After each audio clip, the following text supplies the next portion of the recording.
Amigos? Bienvenidos nuevamente, somos la 4T, su canal, ya saben, aquí estamos con ustedes para en este caso hablar un poquito de lo que son las obras de la 4T que son muy importantes y que comparativamente, ahorita vamos a platicar de eso, se van a dar cuenta con lo que les voy a mencionar, la magnitud de las obras de la 4T en comparación con otros países de Latinoamérica, para que vean y midan un poquito su relevancia en términos de dinero y en otros aspectos. Primero vamos a hablar de cuál es el costo de las obras, en este caso de México. Todas ellas, las grandes obras estoy hablando, son la refinería de Dos Bocas, que tiene un costo de 7.7 mil millones de dólares, el corredor del Istmo de Tehuantepec, que tiene un costo de 7 mil millones de dólares, el Tren Maya de 6.3 mil millones de dólares, el aeropuerto Felipe Ángeles de 3.8 mil millones de dólares. Todas ellas sumadas, las cuatro, que son las más importantes, suman 24 mil, 25 mil millones, 25 mil millones de dólares. Bueno, esas cantidades son muy grandes y muy importantes y muy relevantes si las comparamos con obras de Latinoamérica, que tienen una magnitud muy grande. Por ejemplo, hay una obra de suministro de combustible, Cia One se llama, de Caribbean, que tiene un costo de 20 mil millones de dólares, compartida por varios países de Sudamérica. La carretera hídrica de Chile, también 20 mil millones de dólares. El corredor ferroviario bioceánico central que une de Bolivia, Brasil, Paraguay y Perú. O sea, ahí estamos hablando de 4 países, por un costo de 15 mil millones de dólares. Y finalmente el corredor interoceánico Guatemala, que tiene un costo de 10 mil millones de dólares. ¿Cuáles son las diferencias? Bueno, las diferencias es que México es el único que los construye con sus propios recursos, es decir, sin deuda. La diferencia con estos países es que ellos no lo construyen estas obras, pero adquirieron deuda para poderlo hacer. Y también son con recursos de procedencia no nada más pública, en este caso de esos gobiernos, sino que requieren, aparte de deuda, de financiamiento de empresas privadas, muchas veces y sobre todo extranjeras. El gobierno mexicano mantiene el eje rector en la construcción de las obras, a diferencia de ellos, y aquí no están involucradas empresas privadas, o si lo están, no mantienen el eje rector del control sobre las obras. México tiene menores costos.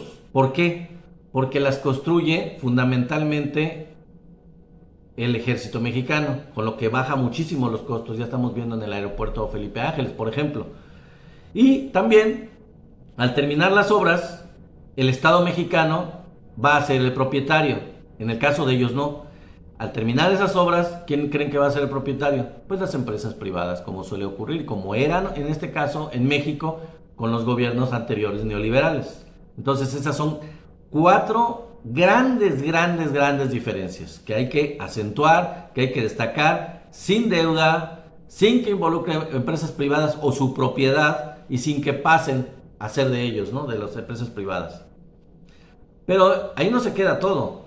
El gobierno de México tiene otras obras con inversión compartida, es así, con empresas privadas, y en las cuales seguramente, como lo ha hecho en otras obras, va a concluir con lo que está pronosticado, con la entrega en tiempo y forma, como lo hizo el presidente de la República cuando era jefe de gobierno de la Ciudad de México. Está, por ejemplo, la modernización de carreteras por un costo de 10 mil millones de dólares, la modernización del sector energético por 5 mil millones de dólares, proyectos ferroviarios también, ¿cuáles? Los trenes rápidos México-Toluca y México-Querétaro, que hay que decir, eran obras que se habían iniciado en periodos de gobierno anteriores y que nunca las terminaron. Las iniciaron y las dejaron como Calderón, tipo una barda de la refinería, y no la terminaron. Peña Nieto hizo el tren rápido, empezó con el tren de México-Toluca, hubo problemas con ese proyecto y nunca se concluyó, ni siquiera estaba a medias.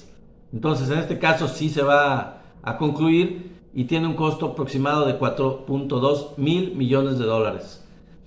Al finalizar el sexenio, este gobierno de la 4T va a dejar 2.000 kilómetros de vías férreas en total, incluyendo el Tren Maya y estas dos que le acabo de mencionar. También incluyendo, por ejemplo, va a terminar la línea 3 del metro de Guadalajara y la línea 3 del metro de Monterrey.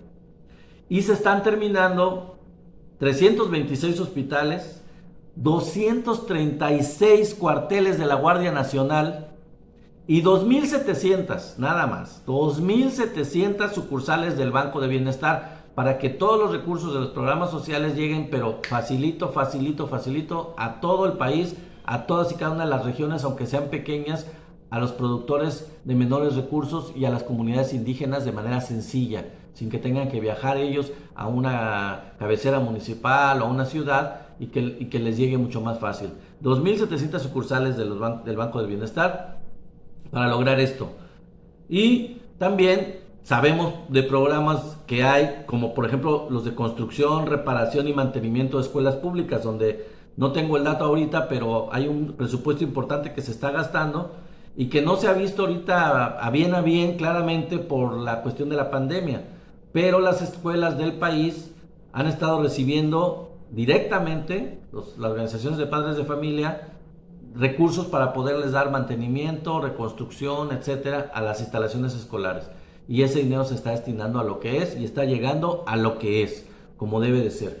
Entonces, como ven, amigos, es muy importante esta información porque denota las grandes obras que se están haciendo, los grandes montos que esto significa, y todas ellas son con recursos propios, con recursos de nuestros impuestos, sin contratar deuda y sin involucrar nexos que pongan en riesgo al país con la iniciativa privada, con empresas que luego terminan apropiándose de las cosas o terminan presionando al gobierno para hacer lo que ellos, o así lo hacían antes al menos, aquí ya no, ya se acabó. Presionaban al gobierno para que hiciera cosas a como ellos querían o que les dieran contratos o que no pagaran impuestos y etcétera, y un etcétera inmenso, gigantesco, que ya sabemos dónde termina, ¿no? Porque hay muchos casos, muchos ejemplos de estos convenios con empresas privadas que se tenían en la época neoliberal, que el presidente ha ido quitando, ha ido componiendo, ha ido arreglando, ha llegado a acuerdos para poder quitar estos acuerdos leoninos famosos con empresas que solo todo lo ganaban ellos y el gobierno finalmente los estaba financiando, los estaba manteniendo y los estaba como si fueran reyes, ¿no? Con una nueva explotación como la época colonial o como la época de Porfirio Díaz. Entonces esto ya se acabó, ya son obras muy grandes y el gobierno se está tratando de recuperar la soberanía de los recursos para poder hacer sus propias obras en beneficio de todos los mexicanos sin tenerle que deber nada a nadie, ni favores ni nada. Entonces eso es por ahora, amigos. Espero que les haya servido la información porque me parece muy importante, me parece muy importante destacar esto. Hay gente que no lo sabe y pues ahora ya pueden darlo a conocer. Ayúdenme a difundirlo, denle like y difúndanlo, compartan, suscríbanse para que llegue esto a más gente. Es importante que estemos enterados de todo lo que está haciendo nuestro gobierno de la 4T, porque recuerden que todos juntos somos la 4T. El presidente no está solo, somos millones que lo apoyamos. Muchísimas gracias, aquí seguimos. Hasta luego, bye.